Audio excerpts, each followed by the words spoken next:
Hello, boys and girls. Today we are going to continue reading chapters 3 and 4 of our novel, The Chocolate Touch. Let's begin. Chapter 3. The birds were chirping in the tree outside John's window, and the sky beyond was deep blue. The bedroom door opened a few inches. "Hey, Sleepy," Mrs. Midas called. "Everyone else is up." John put on his bathrobe and slippers and ambled to the bathroom. His sister Mary was still brushing her teeth, and he had to wait until she finished. "Come on, Mary," he said, a little crossly. "Don't take all morning." "Here you are," Mary said, handing him the toothpaste tube. While Mary soaped her face, John squeezed a little of the toothpaste onto his brush. The paste was pink. John made a face at his toothbrush. It didn't seem fair that he should have to brush his teeth with stuff that tasted just like his tonic. A stinky taste, he called it. John opened his mouth and pushed in the end of the toothbrush. As soon as he touched his front teeth, he noticed a delicious sweetness in his mouth, a taste of the best kind of chocolate. He brushed the brush to and fro, and the taste seemed to grow stronger. He removed the brush. The bristles were brown. "What kind of toothpaste is this?" John asked. Mary was drying her face. "The same kind," she answered. "It says on the tube." "Blanco Dent," John read. It was the same kind they always had. "Why is it chocolate flavored this time?" he asked. "Boy, it's good." "Silly," Mary said. "Course it isn't chocolate." She hung up her towel and swished out of the bathroom. John squeezed some more toothpaste onto his brush and continued to brush his teeth. Chocolate again. It was marvelous. Rich, sweet, smooth chocolate. Chocolatey chocolate, like the single piece of chocolate from the box the night before. There seemed to be no further need for the toothbrush, so John rinsed it and hung it up. He squeezed out another bit of toothpaste onto a fingertip this time. He put his finger in his mouth and ate the toothpaste off. When he took his finger out again, it was stained chocolate brown. John wasted no more time. He put the end of the toothpaste tube into his mouth and emptied the paste onto his tongue. It squeezed out like thick, creamy chocolate. Mary looked into the bathroom. "Hey, what are you doing?" she demanded. "Yummy," was all John said. John and Mary were a little late getting to the dining room, and Mr. Midas was already on the way to his train when they sat down at the breakfast table. "John ate up all the toothpaste," Mary told their mother. "Oh, you sneak," John whispered. "Well, you did," Mary reminded him, "and that's a waste. Isn't it a waste, Mother, to eat up all the toothpaste in one day?" Mrs. Midas was serving their orange juice. "Mary, really," she said, "I'm sure John was only joking. He must have been pretending to eat the toothpaste." "No, he wasn't," Mary insisted. "I was watching. I saw him squeeze it right into his mouth. He said it was chocolate." "Oh, dear," protested Mrs. Midas. "Chocolate again? Now I know it was just a joke." "He just wished it were chocolate, Mary. Come now, drink up your orange juice, both of you. Your bacon and eggs will be ready in a minute." As Mrs. Midas left the room, John took up his glass of orange juice and put it to his lips. As soon as he tilted it and the liquid began to flow into his mouth, a happy look came into his eyes. "Boy, that's good," he said at last, lowering the empty glass. "Chocolate juice." Mary looked at John. Then she looked at her glass of orange juice. It was a bright orange color. She tasted it. It tasted like orange to her. "It is not chocolate juice," she said. "It's orange juice. Orange juice is good for you."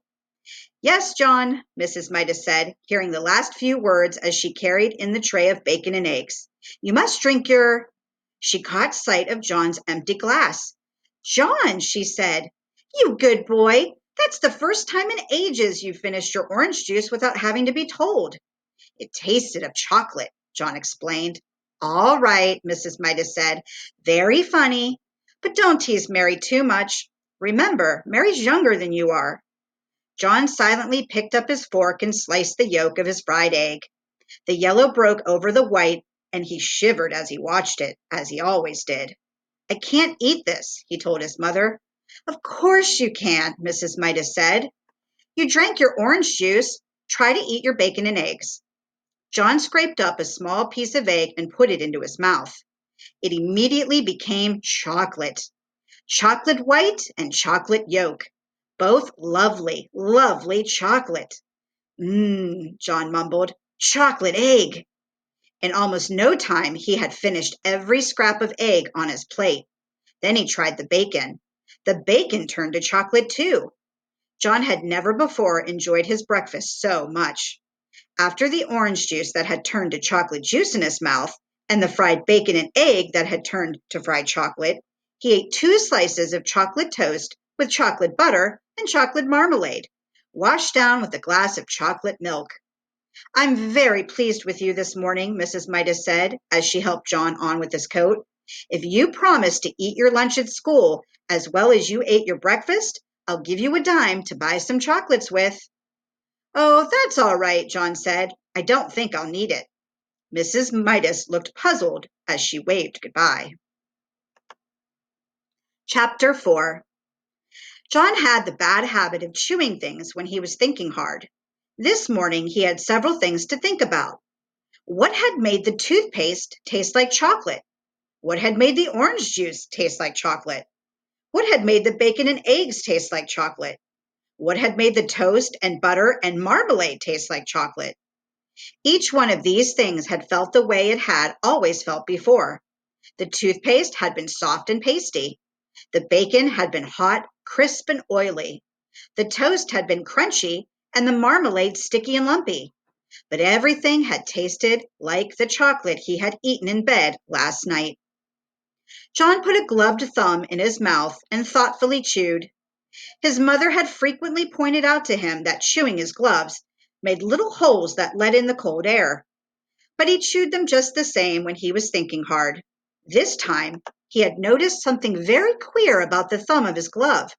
Instead of tasting leathery, it tasted like chocolate. John pulled his thumb out of his mouth. The part of the glove that had been in his mouth was now brown instead of black like the rest.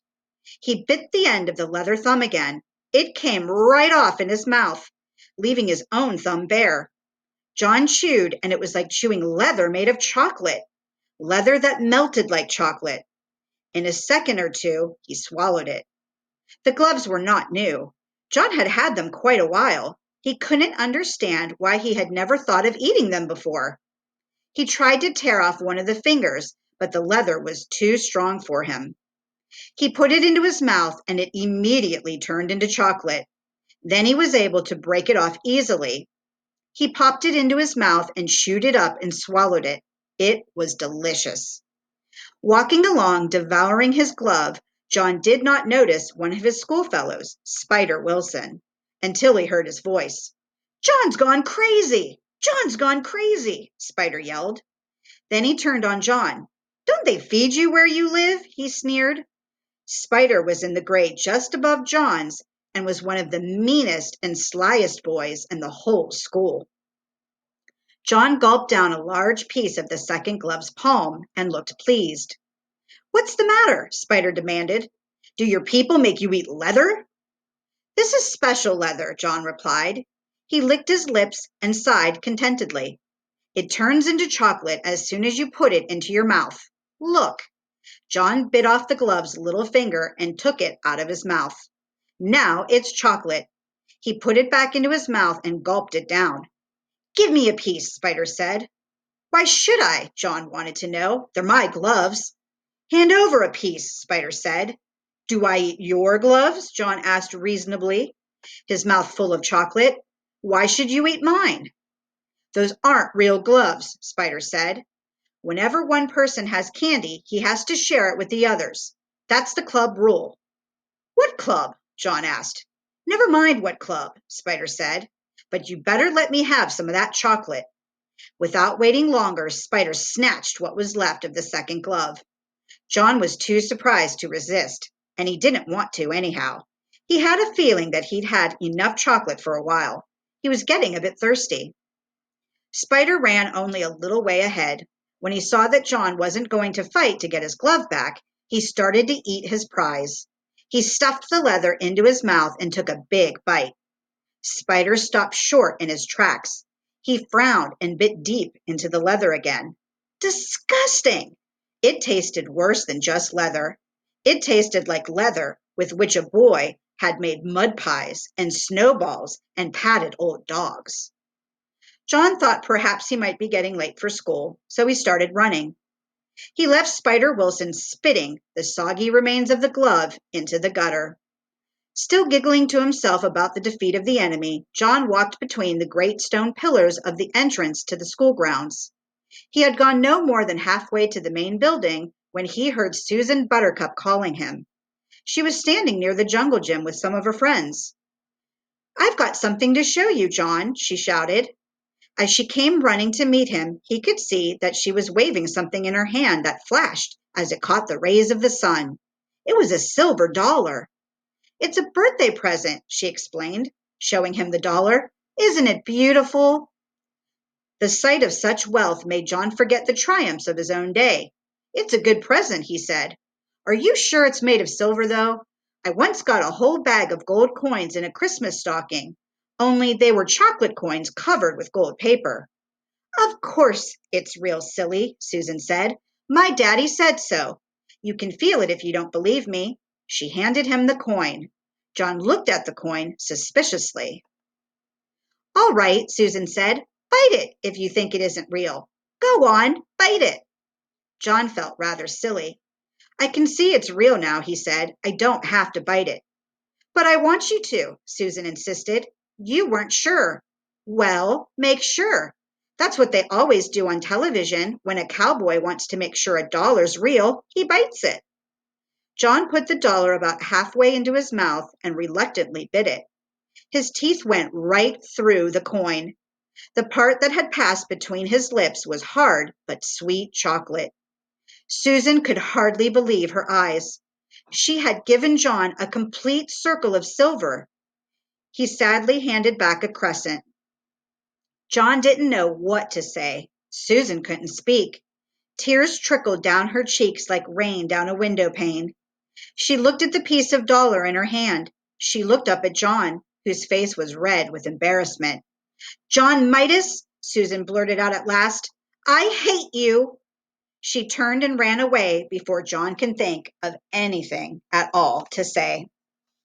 And that's where we're going to stop for today. So, how is this new talent John seems to have working out for him? What are some of the things John has turned into chocolate so far? What do you think he might turn into chocolate next?